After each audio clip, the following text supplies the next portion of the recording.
अब हामी चाहिँ पर्वत आइसकेको थियौँ र अब चाहिँ हामी तालमा जान्छौँ। हामी बाटो हो।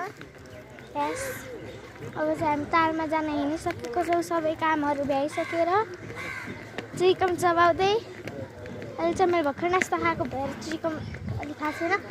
अब चाहिँ हामीले सिधै ताल देखाउने छौँ है त। अब चाहिँ हामी हिँडेको छौँ। ताल चाहिँ उहाँ पर रहेछ। म अस्ति नै आएर त आएको थिएँ तर कमलको फुलै फुलेको छैन। यसपालि चाहिँ फुल फुलेको छ र यहाँ आएर फेरि अवश्य भिजिट गर्नु होला हजुरहरूले। अनि यहाँको राम्रो रेस्टुरेन्टमा खानु होला नास्ता। दर्लामी रेस्टुरेन्टमा एकदम मिठो नास्ता पाइने रहेछ, त्यहाँ पनि खानु होला। सस्तो पनि कति हो कति?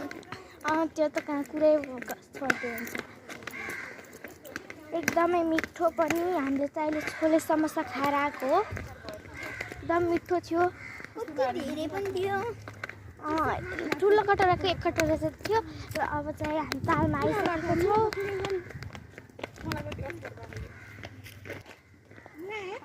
हिँडेको छौँ र एकदम राम्रो राम्रो फुलहरू छन् यहाँ चाहिँ।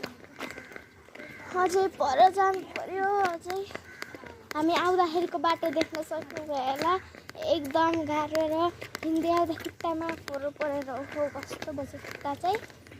तालमा चाहिँ आइसकेको छौँ। उतातिर चाहिँ के छ हेर्न सक्नुहुन्छ।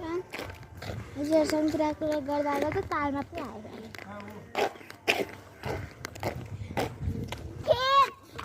खेत पनि रहेछ यहाँ।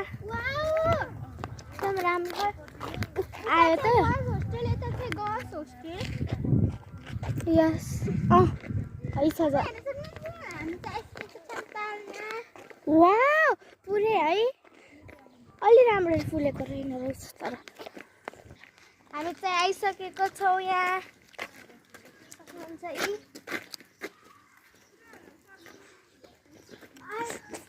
यहाँ त होइन छ पानी, पानी त छैन त्यहाँ। हामी आइसकेको छौँ। पानी छैन। पानी छ। गरेको हुँदा हो।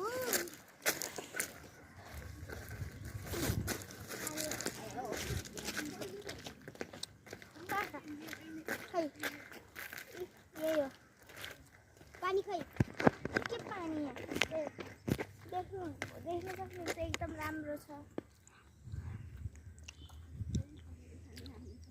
भित्र जान्छ। हामी हिँडिसकेको छौँ। एकदम गर्मी छ। अब चाहिँ हामी कता आउनेछौँ।